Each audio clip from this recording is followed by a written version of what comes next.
Bonjour à tous, bienvenue sur The Glove Driver et vous me retrouvez encore chez Brez Motorsport. Je tourne plusieurs vidéos sur la même journée avec des thèmes différents.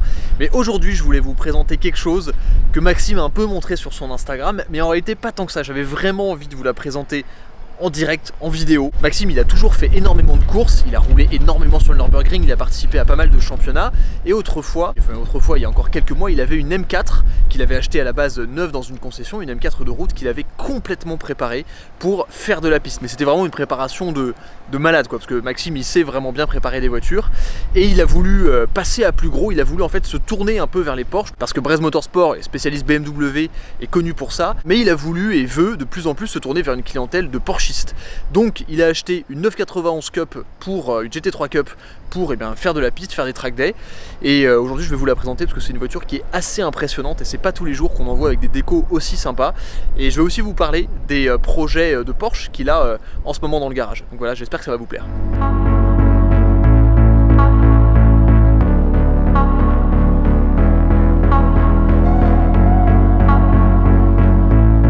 Alors du coup je suis rejoint par Maxime, le gérant de Brez Motorsport. Ça va Maxime? Ça roule. Le confinement s'est bien passé? Vous le savez très bien. Oui, ça va. Bon, aujourd'hui on est là pour une fois, pas pour parler de BM, on est là pour parler de Porsche et plus particulièrement de ça. Alors avant, histoire que les gens comprennent un peu, toi tu roules sur circuit depuis très longtemps. T'as fait pas mal de compètes, t'as fait des milliers de track days, t'as roulé sur le Nürb. T'as combien de tours sur le Nürburgring? J'ai arrêté de compter à 500. Voilà, quand t'arrêtes de compter à 500 tes tours sur le Nürburgring, c'est que t'as un petit peu d'expérience quand même. Et à un moment t'avais acheté une M4 que t'avais acheté neuve, une config de route, pour en faire un projet assez énervé qui était devenu pendant quelques années la vitrine un peu de Brez Motorsport sur les circuits. Mais oui, et c'est vrai qu'on a fait une petite vidéo en fin d'année quand elle est partie, en début d'année, puisqu'on y était très attachés et je voyais pas la voiture partir sans marquer le coup. Et donc du coup c'était le but, c'était ça, de retracer un petit peu l'histoire de cette voiture. On t'a eu cette M4 pendant des années et là 4 ans. Pendant 4 ans, je crois que tu m'avais dit que les seuls kilomètres qu'elle a fait sur la route c'était le rodage. C'est ça, 1000 bornes. c'est quand même pas mal. 2000 puisque Manon a fait 1000 bornes pour la ramener, 1000 bornes avec Manon au volant pour aller au boulot. T'as envie en ce moment de passer un peu plus chez Porsche, de faire un peu plus de Porsche? On a eu l'impression on avait la M4 qui correspondait à une GT4 entre guillemets, puisqu'on n'a pas la prétention d'en faire une voiture officielle. Mais voilà, l'idée c'était soit de racheter une M4 GT4 et on s'est dit bon, ça va être la même chose, un petit peu mieux, mais bon, voilà, pourquoi pas aller vers quelque chose qui nous regarde depuis un petit moment, qui nous tentait, et c'est fait. Et donc c'est fait, et donc t'as acheté ça, une GT3 Cup. Alors du coup, en termes de génération, ça c'est une 991, c'est ça? Ouais, c'est ça, de 991 phase 1, donc c'est le premier modèle. Donc là, elle est complètement stock, à part quand on l'a récupérée, on l'a peinte, il fallait qu'elle nous ressemble. Et on a fait un roulage au Castellet avec, ça nous a beaucoup plu. Il n'y a pas de modif, on en fera peut-être, mais c'est ultra efficace. Si on fait des modifs, ça n'ira pas très loin. Et enfin voilà, c'est validé, c'est super. Ouais, c'est top. Bon, déjà en termes juste de config extérieur, la voiture elle est violente. C'est trop cool, tous ces rappels jaune fluo là. On a fait la M4 mais en Porsche. Ouais, c'est ça, exactement. Donc avec ici les petits canards en jaune, les feux jaunes, les petits rappels. J'imagine que du coup quand elle roule, t'as l'impression que les jantes elles sont jaune fluo. Ouais, mais alors toujours pareil, on se laisse un petit peu libre à nos envies, puisque sur la M4 ça y était pas. On avait le petit drapeau breton, le 28, enfin les feux jaunes. Mais on s'est dit des jantes toutes noires sur une caisse de course. Il faut trouver un truc à faire. Ça manque un peu de folie quoi. Voilà, il fallait. Non, c'est hyper sympa. Et puis alors pourquoi le numéro 28? Alors là, ça c'est la question con. Parce que j'ai une réponse toute bête. On tapait aux portes du championnat du TTE depuis un moment.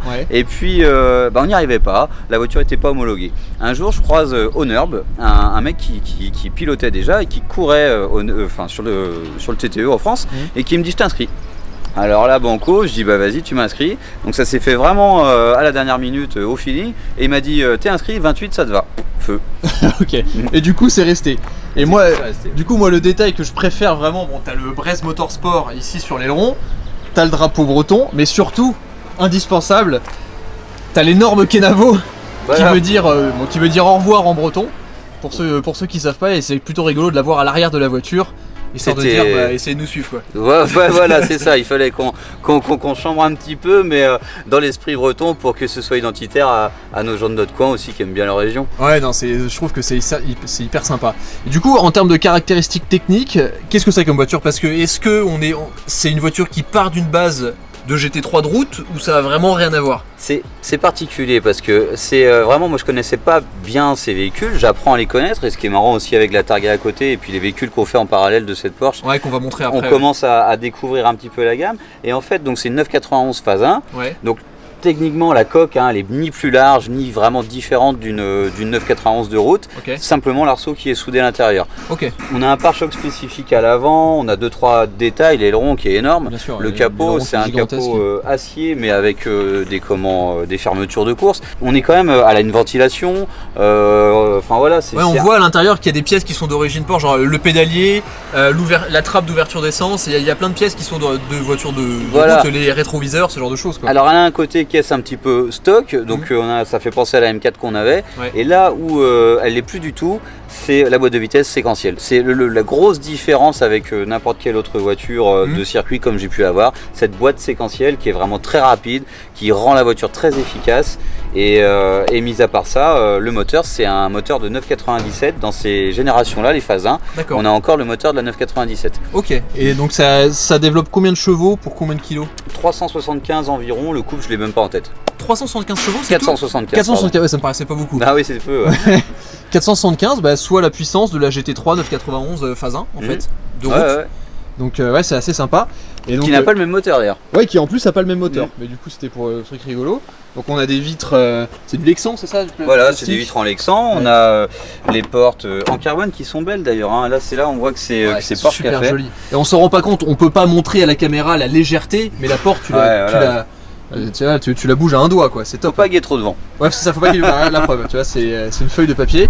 Et à l'intérieur, on a vraiment le cockpit de voiture de course avec un seul siège, même si j'imagine que tu peux en monter un deuxième. Ouais, on peut. Ce qui était assez fou et ce qui fait aussi qui rend la voiture dans une logistique plus compliquée qu'avec la M4, c'est toujours cette boîte de vitesse, je l'avais expliqué. Mais alors du coup, on se retrouve avec un dashboard. C'est très intéressant en pilotage, c'est beaucoup plus ludique que d'avoir un compteur de voiture traditionnel. À savoir que la M4 c'était encore le cas, elle avait son compteur normal. Et puis tous ces boutons que j'avais aussi sur la M4 mais qui était que du rajout. Là le fait d'avoir une caisse officielle, ça fonctionne bien, c'est très ludique, enfin tout tombe sous la main, sous le doigt pour... c'est vraiment pensé pour être une voiture de course. Exactement. Tout est vraiment fait pour ça. D'ailleurs je remarque un petit détail, mais le bouton Start Engine est toujours à gauche, donc ça va pas bouger. Et je suis déçu. Pourquoi? J'ai pas la clé. C'est la première Porsche que je possède réellement. Où tu peux pas mettre la clé. Et comme voilà, ça. Je me suis dit, mais non, on va pouvoir faire pas comme dans la BM, on va pouvoir la mettre du mauvais côté. Mais non, j'ai pas de clé. C'est une vraie voiture de course. Dommage. Dommage et pas vraiment en même temps quoi. Non, c'est anecdotique, mais. Et du coup, en termes de performance, c'est plus performant que la BM? Castellet, on a fait un track day au mois de mars 2019. Même track day cette année, et 4 secondes de mieux.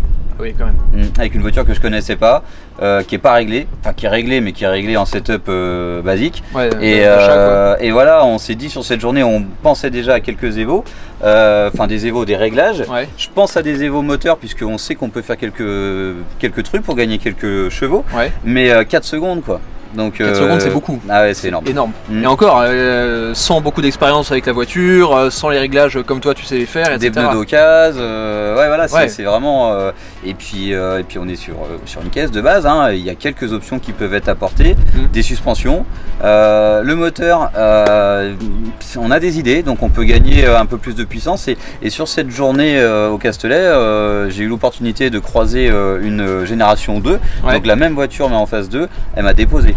Donc Porsche ont su faire des choses sur la phase 2, le moteur est différent, il y a sûrement d'autres Evo que je connais pas encore, mais c'est ça l'intérêt. Comme avec la M4 quand elle est sortie, avant j'avais une M3 92, la M4 on est parti du début et puis on a essayé de comprendre, d'apporter des solutions qui nous permettent aussi après d'apporter des solutions aux clients.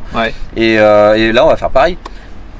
Donc peut-être qu'avec les modifs sur la phase 1, tu vas peut-être réussir à gratter la phase 2 quoi. Je sais pas, en fait, c'est l'objectif. C'est peut-être ambitieux, mais c'est ça qu'il faut, faut essayer. Carrément, En passant de la Cup pour passer du coup sur d'autres voitures de route, parce que du coup, ce qui est assez amusant, c'est qu'en même temps, que tu as acheté cette voiture, ça t'a permis aussi de développer aussi une clientèle un peu plus Porsche, avec des voitures de route, mais aussi avec des voitures de circuit, parce que maintenant tu règles les Cayman GT4 Club Sport de Tinsault. Oui, on a fait les 3 Caïmans du team Tinsault, donc du coup ça a été une bonne expérience. La voiture, ça a été que du moteur, mais finalement le Cayman GT4 de course, même s'il est Club Sport, c'est une voiture qui reste très proche de la série, encore plus que celle-ci. Ouais. Elle a une boîte PDK, le Cayman, donc vraiment on a su faire ce qu'on saurait faire sur une voiture de route, et du coup on l'a fait sur un Cayman R. Aujourd'hui on le fait sur un 997 Carrera 2S, qu'on peut aller voir, Plenum, reprog, et ça marche très bien. Ouais. Et ouais, non mais c'est intéressant, et puis peut-être qu'à l'avenir, idéalement à l'avenir tu auras de plus en plus de Porsche avec de plus en plus de grosses Porsche avec des gros réglages. On est attiré, et je pense que nos clients aussi, donc c'est ça qui me plaît, et je pense que c'est là-dedans qu'on peut faire aussi plaisir à nos clients, qui ont envie de se tourner vers cette marque et qui ont envie d'avoir un préparateur qui leur ouvre des portes, puisque en concession Porsche on va pas faire du tuning sur Porsche, et des préparateurs qui bossent sur les Porsche. Bon, il y a Mantet en Allemagne, mais bon, c'est une autre expérience et c'est différent. Ouais, c'est clair. On peut faire un mini Mantet. Ouais, c'est ça, on peut faire un mini Mantet Racing Brest Motorsport. Sauf qu'en plus, ce qui est intéressant, c'est que quand tu as une BMW M, si tu veux passer un peu à l'étape supérieure, c'est un peu Porsche quand même. C'est un peu l'augmentation logique. Toutes les stories qu'on a eu la chance de faire pendant le confinement, ce qui nous a permis, c'est pour ça que je dis que ça s'était bien passé. Enfin, tant mieux pour nous. On a vraiment réussi à avoir le temps d'analyser un petit peu la conduite BM, la conduite Porsche. Beaucoup de polyvalence chez BM, une voiture fun chez Porsche, l'efficacité. Ouais, c'est ça. Tu sens qu'il y a un petit gap en plus quand même. Et puis c'est à tout point de vue, sauf la polyvalence. On a beaucoup moins de coffres, on peut monter beaucoup moins de passagers, mais c'est sûr. C'est du plaisir plus égoïste quoi. Par contre, tu vas plus vite et c'est un peu mieux. Ouais, c'est beaucoup plus mieux. Ouais. En tout cas, moi je suis vraiment impressionné. J'ai hâte de la voir rouler, peut-être à Dijon. Là, je savais pas si, parce qu'on aimerait monter un autre projet. Club Sport, enfin quelque chose qui pourrait faire du track day, puisqu'on aimerait bien retourner un petit peu aux normes. C'est aussi pendant le confinement qu'on s'est rendu compte qu'on s'était un peu éloigné de ça. Les courses n'étant pas près de reprendre, la première course ce sera fin juillet. Je me dis qu'est-ce qu'on pourrait monter pour justement faire le lien entre cette voiture de course et les voitures de route chez Porsche. Donc ça, on va voir si on arrive à faire ce qu'on veut. Mais les gens ont tellement envie de voir cette voiture qu'ils ont découvert au Castellet. Rouler prochainement à Dijon pour le track day, 8 track day, ce sera celle-ci. Et puis je pense que ça va imposer un peu quand même, parce qu'elle est quand même super violente. Mais et puis d'ailleurs peut-être, c'est en projet, on sait pas encore, mais peut-être une version de route un peu similaire à celle-ci. Peut-être une petite sœur. Une petite jumelle. Une petite jumelle avec la même config, mais en GT3 91 phase 1 plutôt. La même, mais en pas course. La même, mais ça peut être intéressant, toujours dans l'idée de commencer sur la base. On essaiera de rattraper notre retard sur les anciennes avec ce que Luc est en train de faire sur la Targa. Là c'est de la resto, donc ça nous laisse le temps de découvrir. On n'est pas sur une efficacité, on veut pas un résultat, on veut pas un chrono, on veut une restauration, et ça se fait avec le temps, on apprend les choses. Sur les voitures comme ça, il va falloir être vite actuel, parce que c'est maintenant qu'elles sont à un prix intéressant, avec de la pièce qu'on va pouvoir mettre en face, puisque la 992 sort tout juste, donc on va attendre avant de les bidouiller quand même. Quand les nouvelles générations de Porsche sortent, attendez toujours avant d'acheter des modèles d'occasion, parce que quand la 992 GT3 va sortir, la 91 phase 1 va prendre un coup, la 91 phase 2 va prendre un coup aussi. Surtout qu'en plus la 92 ça va encore être un Atmo, qui aura toujours de la PDK mais aussi la boîte méca. Donc en fait ils arrivent à continuer Porsche, mine de rien. Ils sont forts, donc ils arrivent à écouter leurs clients et à continuer à faire des trucs qu'on veut. Donc voilà. Bon, et pour finir, on a fait la course, on a fait la route, et là on fait la route mais vieille. On a une vieille Targa qui est de je sais pas quelle année, mais qui a passé 5 ans sous bâche. Alors 76 et 5-6 ans sans rouler. 5-6 ans sans rouler. Et donc là le projet c'est quoi? C'est de la restaurer, de la remettre en route? L'idée pour l'instant c'est de la remettre en route. Je pense que l'idée du client aussi c'est de maîtriser un peu le budget. Forcément. Parce que c'est vrai que les voitures comme ça ça a une coûte intéressante, mais ça peut aussi vite coûter cher de les restaurer. Aujourd'hui c'est de la mettre en route. Et on voit qu'effectivement c'est une vieille voiture, donc on a eu un petit peu tout, on a eu la poussière, on a eu un petit peu la moisissure dedans, mais par contre la voiture est vraiment propre.